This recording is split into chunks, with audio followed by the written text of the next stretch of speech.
Before we look at the timber and stone of Walsh Bay, we acknowledge the Gadigal people of the Eora Nation, the traditional custodians of this land and water.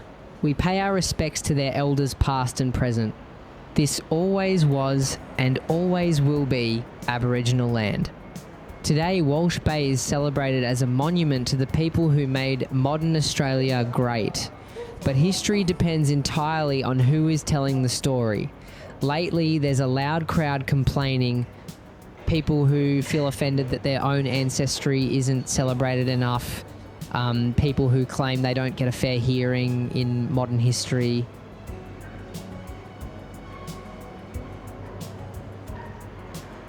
But let's look at the actual history. People complain that history is biased against them, conveniently forgetting that in 1838, after the brutal Mile Creek massacre of 28 Indigenous women and children, an all-white jury acquitted the killers in just 15 minutes because they didn't view the victims as human. It took the courage of the Attorney General demanding a second trial just to get a shred of justice.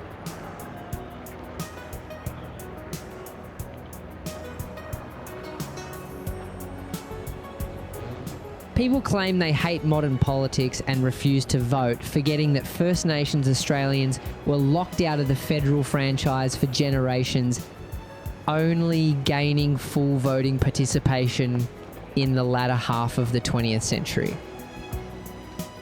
People complain that their taxes fund support for Indigenous communities, while ignoring the reality that government subsidies, free apprenticeships, and social safety nets have supported struggling citizens of every background for decades.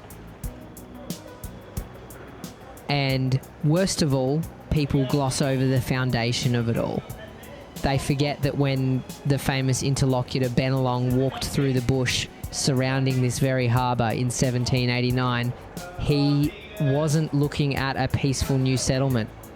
He was walking past the decomposing bodies of his family, his friends, and his first wife, wiped out by smallpox and foreign diseases brought by the first ships. Walsh Bay isn't just a story of engineering, it's a story of contrast. And if we're going to talk about what built this place, we need to tell the whole truth, not just the comfortable parts.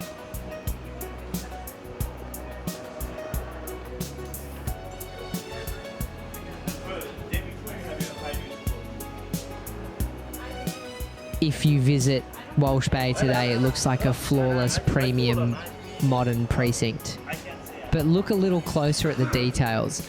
The wide curve of Hickson Road exists because workers literally blasted away sandstone cliffs to let steam trains and trucks deliver cargo to the water. The massive timber beams overhead aren't decorative. They held the heavy pulleys that loaded millions of tons of wool onto international ships. To understand how this place came to be, we have to look back to the turn of the 20th century. By the late 1800s, this area had devolved into a poorly planned, overcrowded industrial maze. Then, in 1900, a deadly bubonic plague outbreak swept through the rats of Millers Point and Walsh Bay. The NSW government stepped in, seized the land, and tasked the newly formed Sydney Harbour Trust with modernising the port to make it completely rat-proof. The precinct was engineered by and named after Henry Dean Walsh, the Trust's engineer-in-chief. He designed a technologically advanced, integrated network of cargo handling finger wharves stretching from piers 1 through 9. Workers excavated those towering sandstone cliffs to create Hickson Road, named after the Trust chairman, to act as a wide freight corridor supplying the massive timber and ironbark wharves. For nearly half a century, Walsh Bay was the beating heart of Sydney's international trade. Its massive double-decker timber sheds functioned primarily as a loading dock for the booming Australian wool trade, packing ships bound for Europe and America. It was a bustling, gritty ecosystem of wharfies, sailors, customs agents, and nearby pubs like the Hero of Waterloo.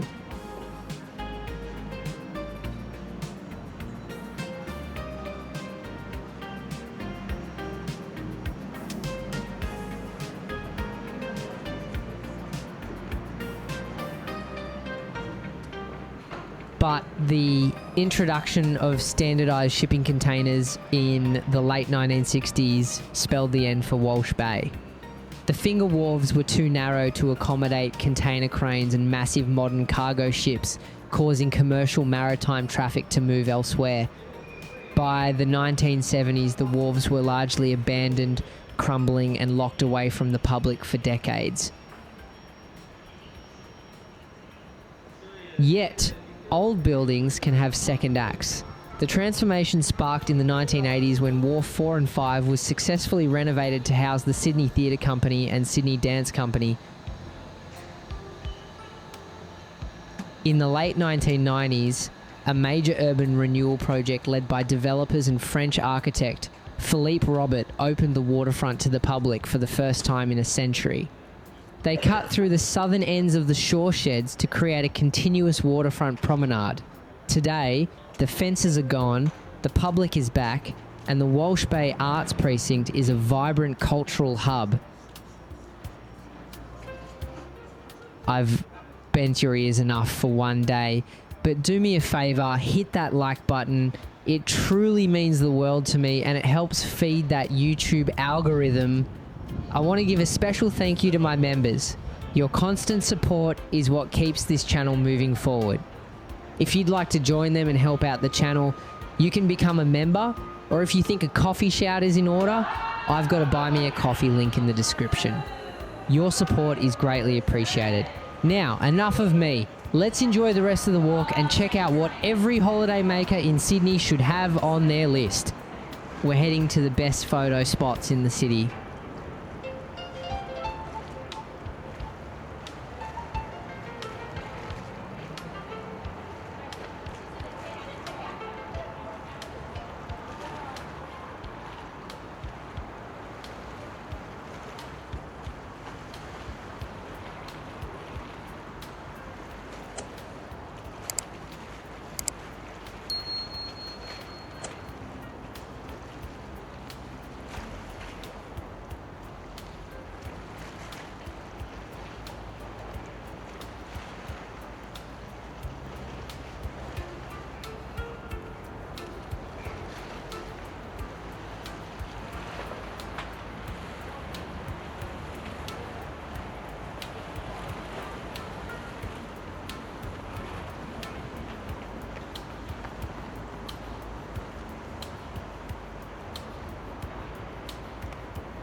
tutti salifici, quelli che mangiano e vanno scappando.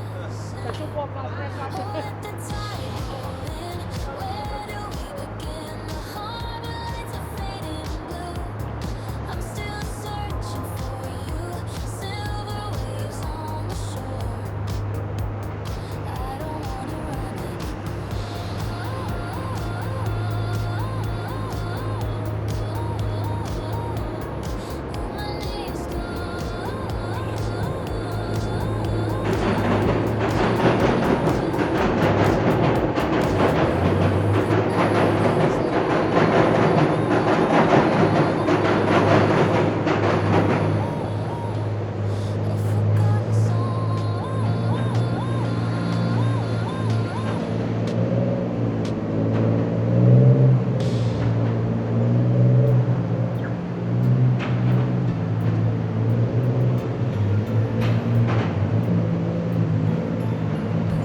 Well, there's still a lot of people on the ABC.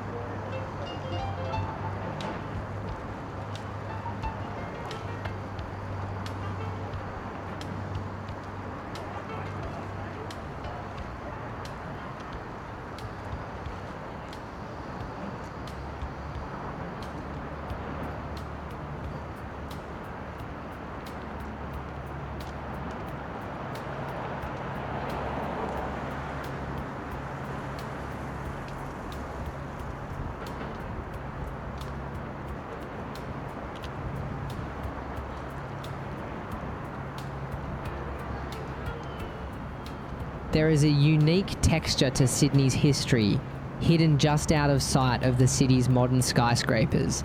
This was Walsh Bay, a monument of ironbark timber and carved sandstone built to connect early 20th century Australia to the rest of the world. But today, these historic structures have been reinvented. They seamlessly blend luxury residential apartments, premium dining, and creative institutions like the Australian Chamber Orchestra and the Bangarra Dance Theatre, proving that you don't have to erase the past to breathe modern culture into the bones of Sydney's gritty industrial past. Thank you for joining me, and don't forget to hit the like button and subscribe for more videos. See ya!